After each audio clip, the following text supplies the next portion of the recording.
So mchezo tu, nyoka inatoka kwa tumbo ya Pastor J. Ako pale, wanakula, Pastor Nancy shows up, prayers, shetani anashindwa nguvu, anaanza kutoka kama nyoka kutoka kwa tumbo ya Pastor J. And you thought you had seen it all. Haujaiona bado, because shetani anajimanifest kwa njia mingi sana ndani ya mtu. Kuna shetani ambaye anajimanifest kama ng'ombe, shetani ambaye anajimanifest kama nguruwe, shetani ambaye anajimanifest kama nyoka, shetani anamanifest kama chochote kile, living or dead, depending on the role yenye amekuja kufanya kwa maisha yako. Shetani nyoka ni ile mbaya, because huyo ni ibilisi baba yao, anaitwa Lucifer. Lucifer akiwa ndani yako, inakuanga wewe unataka kurecruitiwa ukuwe moja wa maagent ambaye analeta wafuasi kwa shetani. Huyo ndio shetani boss. Shetani ambaye ana invite mioyo mingi za wanadamu ziweze kuingia kwenye giza na ziweze kuangamia. Na kwa hivyo ile shetani ambaye alikuwa ndani ya Pastor J ni Lucifer mwenyewe. Sikiza. Shetani nguruwe akiwa ndani yako, maisha yako inaanza kudhoofika. Hali yako ya kiafya inasoroteka.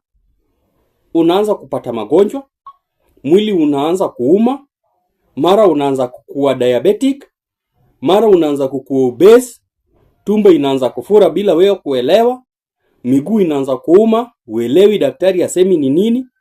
Mwili yako unaanza kulose control.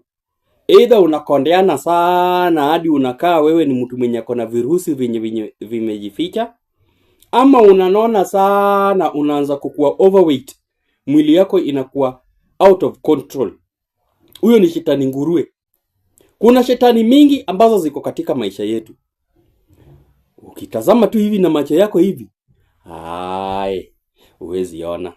Unaweza sema venye mtu ako sawa, venye mtu amenona vizuri, venye mtu maisha yake ni kama inaendelea vizuri, bila kujua ya kwamba shetani huwezi muona na macho yako. Na kila mmoja wetu, hadi mimi, shetani huwa anazunguka akitafuta nafasi ya kuweza kuingia pale. Kwanza mimi nataka kushukuru huyu mwanadada anaitwa Yvonne. Yvonne, umefanya kazi nzuri. Mtu akifanya kazi nzuri, wacha apewe sifa zake. Yvonne, tangu kuja kwa maisha ya hii familia ya Pastor J, whatever you've done is called greatness. I lack words to describe how much we admire you, how much we appreciate you, how much we adore the efforts you are putting to ensure that everything goes well. Kwa maisha, si kila siku tunapata watu ambao wanasimama na sisi na nia nzuri. Watu wengi ambao wanakuja kwa maisha yetu, huwa wanakuja wakiwa na nia ya kuharibu vitu ama kutake advantage of us ili wajifurahishe, wajifaidi, wapate pesa, mali ama kile kitu kingine ambacho wanakitaka moyoni mwao. Lakini Yvonne amekuja akiwa roho mwepesi. Yeye hana kitu anaficha. She's open. She's direct. She's straight. There are no corners in her undertakings. What she's doing is raising this family to greatness. Na mimi ninakwambia ya kwamba Yvonne, Mungu amenena na sisi na amesema ya kwamba wakati wako ukifika, utapokea baraka mingi sana hadi utashindwa kwenye utaweka baraka zingine. Na kwa Pastor J, mashida zimekuzunguka sana. Hakuna mtu mwenye amepatana na shida kushinda Pastor J tukianza kufuatilia. Na jana tuliongea na wewe tukakupea onyo. Tulikupea onyo vitu 3 ambazo lazima utilie manani ukitaka kuepuka haya janga ambazo zinakufuata. Kitu ya kwanza, we want you to have respect for your fans. Truke, you have got the best fans everywhere. Mafans ambao stick with you, not only in prayer or watch your video, but also financially and in substance. These fans are coming not because they lack things to do with their spare time or resources, but because they see blessings in you and they have decided to stand with you.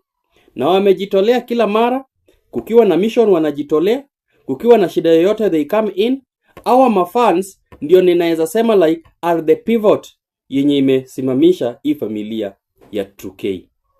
Na kwa hivyo tulikupea onyo ya kwamba uheshimu mafans, usidanganye mafans, usilagai mafans, na usionyeshe mafans madharau yoyote. Respect your fans. They will stand with you. And everything will be well.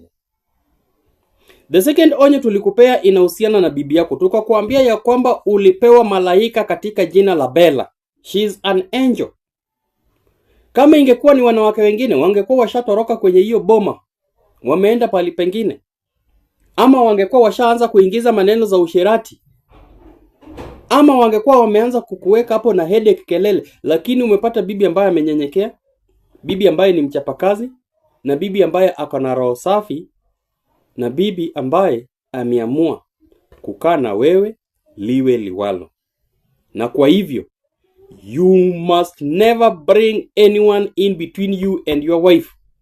I saw the other day your mom na yule Marianne walikuwa nataka kuingililia kati yako na bibi yako Truke. Usiwahi kubali kiti ingie kati yako na Bella. Hiyo ni onyo namba 2. Onyo namba 3 is about your security. Truke, tulikuonya ya kwamba you need to minimize watu wenye ambao wanakuja kwa nyumba yako.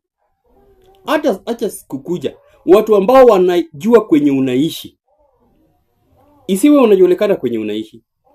Isiwe wanajua kwenye studio yako iko.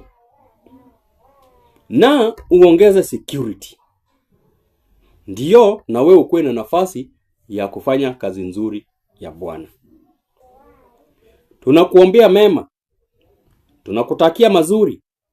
Na tunasema ya kwamba huyo ibilisi ambaye alitoka ndani yako, wewe mwenyewe unaelewa ile mafuta tulifikisha kwako. Endelea kutumia hii mafuta. Endelea kutumia hii mafuta yenye iko na Bella. Bella tulimpea mafuta kusaidia mambo za mother-in-law na kusimamisha hiyo familia. Hata na wewe Truke unaweza tumia hiyo mafuta. Si lazima utafute yako.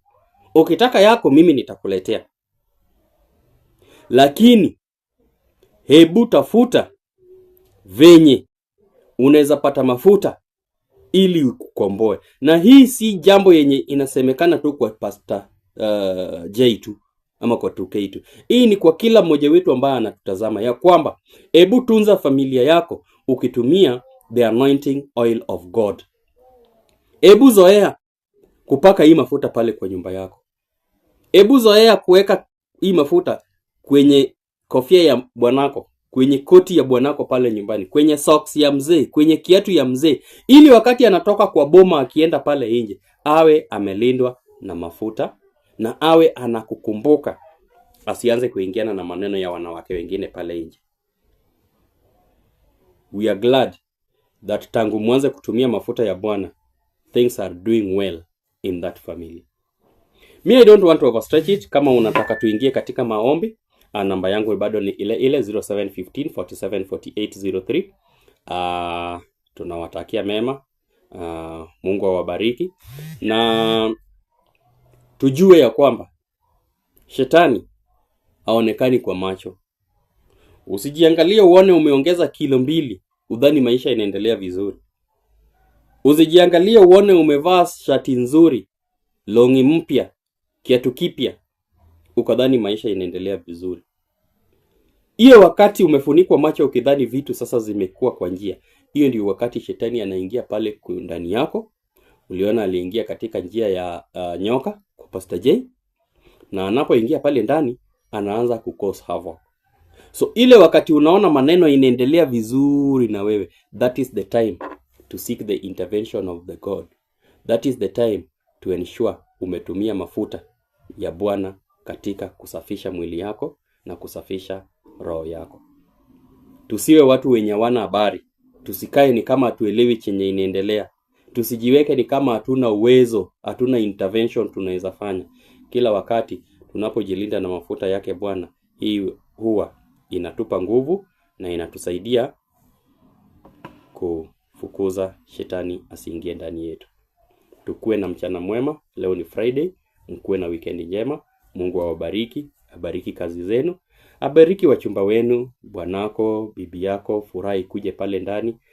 Kama kuna itilafu yoyote, hii weekend ni wakati nzuri ya kutengeneza familia yako. Kujia hii mafuta, weka pale nyumbani, mambo itakuwa nzuri. Mkuwe na mchana mwema na mbarikiwe.